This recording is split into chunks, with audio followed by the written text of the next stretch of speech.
Je m'appelle Eugénie Izard et je suis médecin, et plus précisément je suis pédopsychiatre. J'exerce maintenant depuis 17 ans. C'est donc en 2003 que je me suis engagée à exercer la médecine et plus particulièrement la psychiatrie. Le jour de ma thèse, devant mes maîtres, je m'engageais à respecter bien sûr les engagements du serment d'Hippocrate. Je vous en livre ici un extrait.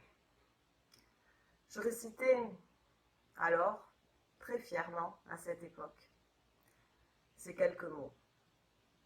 Au moment d'être admise à exercer la médecine, je promets et je jure d'être fidèle aux lois de l'honneur et de la probité. Mon premier souci sera de rétablir, de préserver ou de promouvoir la santé dans tous ses éléments, physiques, mentaux, individuels et sociaux. Je respecterai toutes les personnes, leur autonomie et leur volonté, sans aucune discrimination, selon leur état ou leurs convictions. J'interviendrai pour les protéger si elles sont affaiblies, vulnérables ou menacées dans leur intégrité ou leur dignité. Même sous la contrainte, je ne ferai pas usage de mes connaissances contre les lois de l'humanité. Depuis ce jour où j'ai fondé ma promesse, je suis fière de n'avoir jamais failli à mon devoir. Mais aujourd'hui, voilà que je paye le prix de mon engagement à protéger les enfants contre les sévices.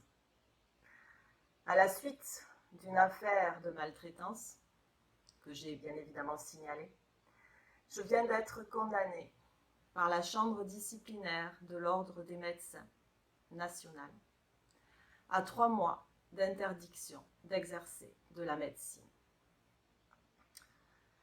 Pour ceux qui ne connaissent pas cette instance disciplinaire, je préciserai que l'Ordre des médecins est une juridiction totalement indépendante, qui est dirigée par des médecins et chargée de sanctionner ceux qui ne respectent pas le code de déontologie. Les sanctions peuvent aller jusqu'à l'interdiction définitive d'exercer la médecine. Que s'est-il donc passé pour que j'en arrive à une telle condamnation? Cela a commencé en 2015, quand j'ai signalé les allégations de maltraitance qu'une enfant que je suivais en psychothérapie m'avait révélées. Je n'ai pas fermé les yeux, malgré le fait que son père était médecin et que c'était lui qu'elle accusait.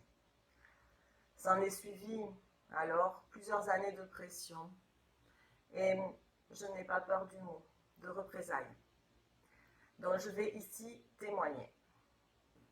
Alors j'espère que mon témoignage sera suffisamment mobilisé pour que les enfants maltraités arrêtent de tomber dans l'oubli et pour que surtout les professionnels qui les signalent et tentent de les protéger soient enfin reconnus, considérés et protégés eux-mêmes des représailles qui sont bien sûr inhérentes à toutes ces affaires. À l'heure où les victimes osent enfin avec courage prendre la parole, eh bien je la prendrai aussi.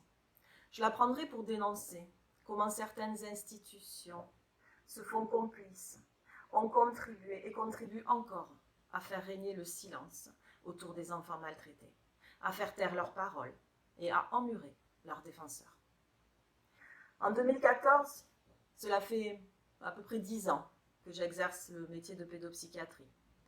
Et malgré toute ma bonne volonté, toutes les compétences que j'ai acquises lors de ces 10 années où je me suis particulièrement intéressée à la protection de l'enfance, eh bien, je n'arrive toujours pas à faire protéger efficacement les enfants maltraités dont je m'occupe en particulier. Surtout quand ils sont victimes d'inceste.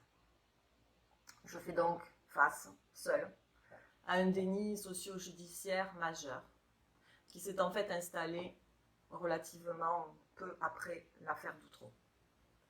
Les enfants, depuis, sont définitivement considérés comme non crédibles par la plupart des professionnels qui s'en occupent. Malgré ces signalements opérés, ces enfants sont quasi systématiquement, je dirais, renvoyés chez leurs parents agresseurs, à plus ou moins long terme. Afin de sortir de l'impasse, nous fondons avec des collègues proches le REPEA, qui est un réseau de professionnels œuvrant pour la protection de l'enfance et de l'adolescence. J'en deviens la présidente. J'espère alors que ce regroupement va permettre de faire mieux entendre la parole des enfants victimes, et en particulier lorsqu'il y a des situations de violence sexuelle incestueuse. En 2015, soit finalement quelques mois après la fondation du REPEA, je reçois une première plainte d'un père à mon encontre. C'est la première depuis que j'exerce. C'est cette plainte qui vient d'aboutir, au bout de 5 années d'acharnement judiciaire d'une extrême violence à mon encontre, de la part de mon conseil départemental de l'ordre des médecins, à ma condamnation en appel à 3 mois d'interdiction d'exercice de la médecine. En réalité, dans cette affaire, j'ai juste tenté de protéger une enfant qui avait révélé des maltraitances de la part de son père qui, je l'ai dit, était aussi médecin. Qui, suite au signalement que j'ai effectué, a contacté, bien évidemment, l'ordre des médecins. Au printemps 2015, ce père est reçu par un conseiller ordinal. Conseiller ordinal qui, nous le verrons, va immédiatement prendre parti pour lui et s'engager dans une longue série d'acharnements particulièrement violents à mon encontre et qui vont durer jusqu'à maintenant. Ce père est donc reçu lors de cet entretien préliminaire, au décours duquel il dépose plainte contre moi. Je suis convoquée en réunion de conciliation, je m'y présente quelques semaines plus tard. La procédure veut que cette conciliation puisse être un lieu pour trouver un accord entre les parties. D'emblée, ce sont 4 conseillers ordinaux qui me reçoivent, alors que la coutume veut qu'il n'y ait que 1 ou 2 conseillers ordinaux habituellement lors de ces conciliations. Le père ne demande en réalité aucune conciliation. Et à ma grande surprise, il retire sa plainte en fin de conciliation. Je remarque pourtant d'emblée le soutien de l'ordre à son égard, qui adopte une posture extrêmement tendancieuse envers moi-même, me reproche d'avoir épaulé cet enfant et sa mère dans les suites des révélations qu'elle avait faites de maltraitance. Il se comporte en fait comme si les maltraitances n'avaient jamais eu lieu et que j'avais agi totalement abusivement. L'ordre me demande même ce jour-là de cesser immédiatement de voir l'enfant ainsi que sa mère, alors que bien évidemment il n'en a pas le droit.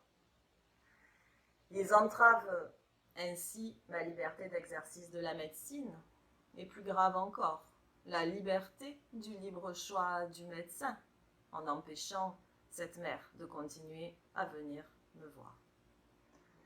Bien pire encore, l'ordre entrave la protection et même le soin psychothérapeutique de cet enfant maltraité en exigeant que je cesse définitivement ce suivi. Il m'est en plus interdit de faire suivre cet enfant, ou même sa mère, par n'importe quel autre professionnel du REPEA, du réseau que je préside. Étant dévouée à la protection de l'enfance depuis maintenant de nombreuses années, j'ai bien sûr acquis un grand nombre de compétences qui sont nécessaires à l'exercice de cette pratique. L'ordre, par contre, ne peut nullement se prévaloir d'aucune connaissance pour juger de mon exercice et de la validité de mes observations. Pourtant, il ne s'en prive pas. Ils épousent pourtant d'emblée une dangereuse posture, toute puissante, un parti pris omniscient, en se permettant de juger de cette situation de maltraitance pour dénier les maltraitances. Ils ne se priveront pas de dire que ces maltraitances n'ont jamais eu lieu.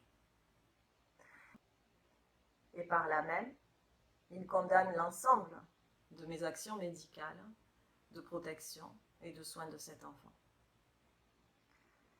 Quelques semaines plus tard, j'apprends que le conseil départemental de l'ordre des médecins a finalement décidé de me poursuivre seule en chambre disciplinaire. Je n'ai plus aucun plaignant puisque le père a retiré sa plainte. Le fait qu'un conseil départemental poursuive un médecin alors que le plaignant s'est retiré en conciliation est rarissime. Aussi, cette poursuite est tout à fait inédite.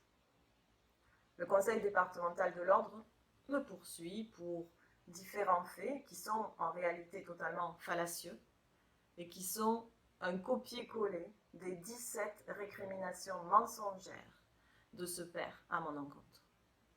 Au lieu de s'inquiéter des agissements de ce père médecin dont la fille a quand même allégué de graves maltraitances et de suivre mes observations qui sont totalement objectives dans cette situation, c'est moi qui me retrouve en fait mise au banc des accusés et traînée devant la justice sur des éléments totalement faux et sans aucun fondement juridique.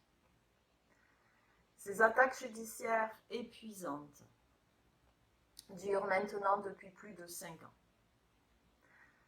De plus, le conseiller ordinal qui a reçu le père au départ en rajoutera à plusieurs reprises pour me diffamer, pour me dénigrer, et en dehors même de la procédure, en s'autorisant à plusieurs reprises à divulguer, par exemple, mes poursuites pour nuire à ma réputation, sans jamais respecter ma présomption d'innocence. En septembre 2015, soit finalement 15 jours à peine après le dépôt de mon premier mémoire en défense, mémoire dans lequel, bien sûr, je mets en cause le conseiller du CDOM qui soutient ce père. Je le mets en cause pour de multiples abus de pouvoir, des délits qu'il a commis à mon encontre. 15 jours après, je reçois une nouvelle plainte. Cette fois, elle émane d'un informaticien, ancien président d'une association de protection de l'enfance qui a été dissoute par le préfet après seulement 3 mois d'existence. Elle a en effet été dissoute très rapidement, puisque ce président s'était servi des dossiers confidentiels qu'il avait récupérés pour les divulguer aux parties adverses. C'est d'ailleurs par ce biais totalement déloyal que le père de l'enfant que je suivais a pu récupérer des éléments confidentiels concernant en particulier sa fille et son ex-femme. Cette seconde plainte intervient donc à peine 4 mois après la première et elle émane de cet informaticien, ex-président de cette association qui, en réalité, vit depuis plusieurs mois à l'étranger et qui, subitement, alors que je viens de mettre en cause un conseiller ordinal, revient à la charge contre moi. Cette nouvelle plainte porte en réalité sur un mail que je lui ai envoyé 9 mois avant. Ce plaignant et l'ordre qualifient ce mail de menaçant. Ces menaces se résumaient en réalité à juste dire à cet ancien président qu'il ne respectait pas la loi en violant ainsi qu'il l'avait fait le secret professionnel, en divulguant l'ensemble des dossiers dont il avait à charge, et que s'il persévérait ces nuisances à mon encontre, je saisirai la justice pour faire valoir mes droits. De la même façon que dans la première plainte, je suis alors reçue par tout un tribunal en guise de conciliation. Cette fois, ce n'est plus 4 conseillers ordinaux, mais 6 qui me reçoivent. Le 7e, qui était prévu, vient de s'excuser de son absence à la dernière minute. De la même façon que lors de la première plainte, le conseil départemental de l'ordre des médecins s'associe à cette plainte et me poursuit en chambre disciplinaire. Il persévérera de la même façon ses poursuites, alors même que ce deuxième plaignant finit par se désister en appel. Le conseil départemental de l'ordre des médecins continuera de me poursuivre, malgré l'absence à nouveau de plaignants. Au terme de ces 5 longues années de procédure, j'ai enfin été blanchie de cette deuxième poursuite du Conseil de l'ordre, lequel a été condamné à me verser 1 000 € au titre des dépens. Pour autant, la Chambre disciplinaire nationale n'a pas jugé utile de condamner le Conseil départemental de l'ordre des médecins pour cette procédure abusive qu'elle a perpétrée contre moi pendant 5 ans.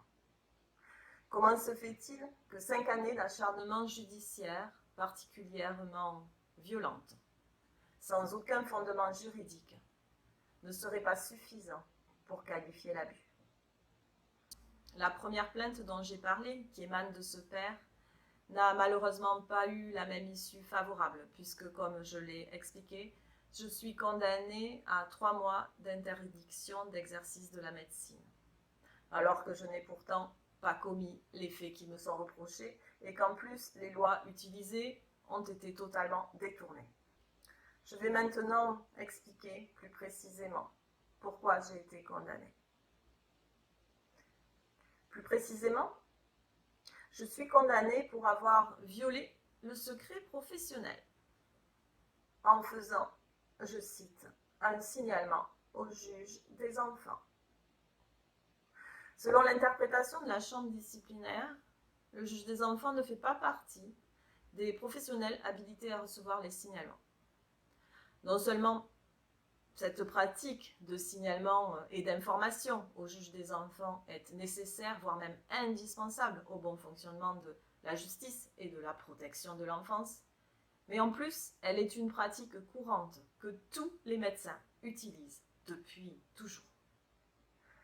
Comble de l'ironie, cette pratique est même recommandée sur le propre site du Conseil départemental de l'ordre des médecins.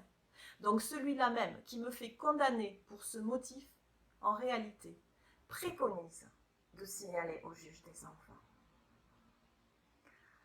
Et ceci, il le préconise sur son site internet depuis 2005. Et j'étais, quoi qu'il en soit, tout à fait en droit d'échanger avec les professionnels de la protection de l'enfance, et donc bien évidemment le juge des enfants, puisque le secret partagé entre professionnels autour d'une situation d'enfant en danger autorise cette communication nécessaire et indispensable. Cependant, je n'ai jamais pu me défendre de cette accusation, puisque je n'en ai jamais été accusée auparavant, jusqu'à ce que la condamnation tombe pour ce motif. Autrement dit, j'ai été condamnée pour des chefs d'accusation pour lesquels la Chambre disciplinaire nationale de l'ordre des médecins n'a jamais été saisie, ce qui laisse penser qu'elle a en définitive totalement outrepassé ses fonctions et mes droits. Le Conseil d'État, que j'ai saisi suite à cette condamnation, pour faire bien sûr casser cette condamnation, saura sans aucun doute apprécier les défauts de droit dont il s'agit. Enfin, on me reproche de m'être immiscée dans les affaires de famille. On me reproche de m'être immiscée dans les affaires de famille en mettant en cause ce père et en épaulant une maman à faire reconnaître des maltraitances sur ses enfants.